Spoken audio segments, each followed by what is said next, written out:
Good morning, welcome to Sihinachchi fusions. ರಾಗಿ ಹಪ್ಪಳ ಎಲ್ಲ ಫುಲ್ ಡ್ರೈ ಆಗಿ ಒಣಗಿಬಿಟ್ಟಿದೆ. ಸೊ ಇವತ್ತು ಡಿಸ್ಪ್ಯಾಚ್ಗೆ ರೆಡಿಯಾಗಿರೋವಂಥ ಥಿಂಗ್ಸ್ ಯಾವುದಪ್ಪ ಅಂತ ಹೇಳಿದರೆ, ಒಂದು ರಾಗಿ ಹಪ್ಪಳ ಮತ್ತು ಜೋಳದ ಹಪ್ಪಳ ರೆಡಿಯಾಗಿದೆ, ಕೊಡ್ತಾಯಿದ್ದೀವಿ. ಆಮೇಲಿಂದ ಇದು ಚಕ್ಲಿ ಸಂಡಿಗೆ ಮತ್ತು ಮಜ್ಜಿಗೆ ಮೆಣಸಿನ್ಕಾಯಿ ಮತ್ತು ನಾರ್ಮಲ್ ಅಕ್ಕಿ ಸಂಡಿಗೆ, ಇದಿಷ್ಟು ಇವತ್ತು ಡಿಸ್ಪ್ಯಾಚ್ಗೆ ಹೋಗ್ತಾಯಿದೆ. ಹಾಗೆಯೇ ಇನ್ನೊಂದು ಫ್ರೆಶ್ ಬ್ಯಾಚಲ್ಲಿ ಅಕ್ಕಿ ಸಂಡಿಗೆ ರೆಡಿ ಆಗ್ತಾ ಇದೆ. ಸೊ ಇದಂತೂ ತುಂಬ ತುಂಬ ತುಂಬ ತುಂಬ ಹೈಲಿ ಡಿಮ್ಯಾಂಡ್ ಇದೆ, ಯಾಕೆಂದರೆ ಇವಾಗ ಮಳೆಗಾಲ ಶುರು ಆಗಿರೋದ್ರಿಂದ. ಇದು ಮತ್ತು ಮಜ್ಜಿಗೆ ಮೆಣಸಿನ್ಕಾಯಿ ರಾಗಿ ಹಪ್ಪಳ ಇದಂತೂ ತುಂಬ ಜನಕ್ಕೆ ತುಂಬ ಫೇವ್ರೇಟ್ ಆಗಿದೆ. ಎಲ್ಲರೂ ಒಲೆ ಮಾಡೋದು ಬಿಟ್ಬಿಟ್ಟು ಗ್ಯಾಸ್ ಹಿಂದೆ ಹೋಗಿದ್ದು ಅನಿಸುತ್ತೆ. ಓ ಮೈ ಗಾಡ್, ವಾವ್, ಕುದೀತಾ ಇದೆ. ಹಾಕೊಳ್ಳಿ.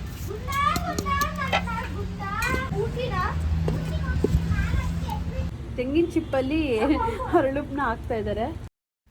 Hello YouTube family, welcome to Sindhunachchi fusions. Day 2 terrace ಕುಕ್ಕಿಂಗಲ್ಲಿ ಇವತ್ತು ನಾನು ನಿಮಗೆ ರಾಗಿ ಹಪ್ಪಳ ಮಾಡೋದನ್ನು ಹೇಳ್ತೀನಿ ಅಂತ ಹೇಳಿದೆ. ಸೊ ಈಗ ರಾಗಿ ಹಪ್ಪಳ ರೆಡಿ ಆಗ್ತಾಯಿದೆ, ಬನ್ನಿ ಅದನ್ನು ಹೇಗೆ ಮಾಡೋದು ಅಂತ ಹೇಳ್ತೀನಿ. ಇದೇನಿಲ್ಲ, ಜಸ್ಟ್ ನೀವು ಎಷ್ಟು ಮೆಷರ್ಮೆಂಟ್ ತೊಗೋತೀರಾ, ಲೈಕ್ ಒಂದು 2 ಕಪ್ ಆಫ್ ರಾಗಿ ಪೌಡರ್ಗೆ ನೀವೇನು ಮಾಡಬೇಕಂದ್ರೆ, ಸ್ವಲ್ಪ ಬಿಳಿ ಎಳ್ಳು ಮತ್ತು ಸ್ವಲ್ಪ ಜೀರಿಗೆ, ಸ್ವಲ್ಪ ಮೆಣಸು, ಸ್ವಲ್ಪ ಮೆಣಸು, ಇದು ಮೂರನ್ನು ಪುಡಿ ಮಾಡಿ ಇಟ್ಕೊಂಡ್ಬಿಟ್ಟು ಅದನ್ನು ರಾಗಿ ಪೌಡರಲ್ಲಿ ಮಿಕ್ಸ್ ಮಾಡಿ ಇಟ್ಕೋಬೇಕು. ಸ್ವಲ್ಪ ನೆಕ್ಸ್ಟು ಮಾಮೂಲಿ ಮುದ್ದೆ ಮಾಡ್ತೀವಲ್ಲ ಗಂಜಿ, ಆ ಥರ ಗಂಜಿಗೆ ಆ ಪೌಡರ್ನ ಹಾಕಿ ಮಿಕ್ಸ್ ಮಾಡಬೇಕು.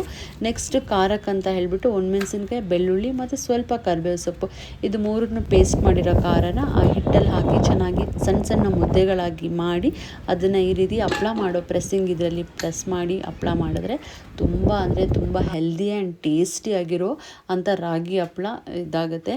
ಬಟ್ ಇದಂತೂ ಉಂಡೆನ ಹಾಗೇ ತಿಂತಾಯಿದ್ದೀನಿ ನಾನು.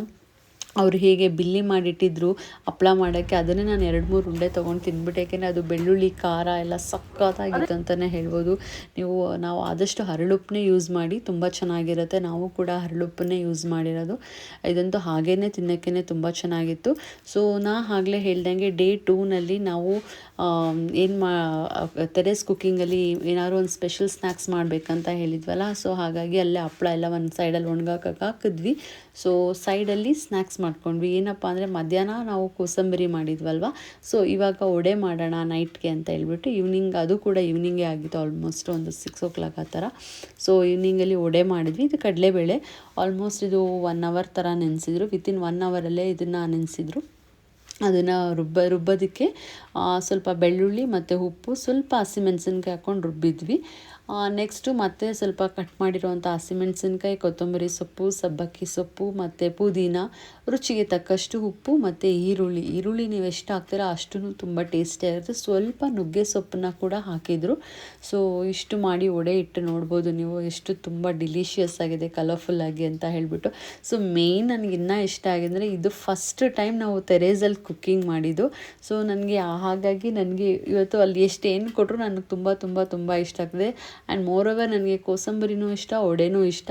ಸೊ ಹಾಗಾಗಿ ನಾನು 2 ಫೇವ್ರೆಟ್ ತಿಂಡಿಗಳು ಮಾಡಿರೋದ್ರಿಂದ ಏನೋ ತುಂಬ ಇಷ್ಟ ಆಯಿತು. ಸೊ ಅದು ಇನ್ಸ್ಟೆಂಟಾಗಿ ನಾವು ಒಲೆ ಎಲ್ಲ ಇಟ್ಟು ಮಾಡಿದ್ದು ಒಂಥರ ತುಂಬ ಚೆನ್ನಾಗಿತ್ತು. ನಾನು ಆಗಲೇ ಹೇಳ್ತಾ ಇದ್ದೆ ನಮ್ಮ ಮಮ್ಮಿಗೆ, ಇನ್ಮೇಲೆ ಯಾವಾಗಾದ್ರೂ ಒಂದೊಂದ್ಸಲ ಈ ಥರ ಟೆರೇಸ್ ಮೇಲೆ ಅಡುಗೆ ಮಾಡೋಣ ಅಮ್ಮ, ಚೆನ್ನಾಗಿರುತ್ತೆ, ವಡೆ ಹೋಗ್ಬೋದು ಅಂತ ಹೇಳ್ಬಿಟ್ಟು.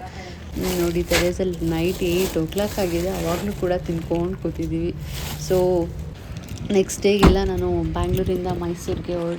ಮೈಸೂರಿಂದ ಬ್ಯಾಂಗ್ಳೂರಿಗೆ ಹೊರಡೋ ಟೈಮ್ ಆಯಿತು. ಸೊ ಮಾಡಿದ್ದೆಲ್ಲ ಥಿಂಗ್ಸ್ಗಳನ್ನೆಲ್ಲ ಪ್ಯಾಕ್ ಮಾಡಿದ್ವಿ. ಸೊ ಯಾಕೆಂದರೆ ನನಗಿಲ್ಲಿ ಬ್ಯಾಂಗ್ಳೂರಲ್ಲಿ ಒಂದಷ್ಟು ಜನ ಫ್ರೆಂಡ್ಸ್ಗಳು ಕೇಳ್ತಾರಲ್ವ. ಸೊ ಹಾಗಾಗಿ ನಾನು ಎಲ್ಲದನ್ನು ಎಷ್ಟು ಬೇಕು ಅಂತ ಒಂದಷ್ಟು ಕವರಲ್ಲಿ ನಾನು ತೊಗೊಂಡು ಬಂದಿರ್ತೀನಿ ಪ್ಯಾಕಿಂಗು.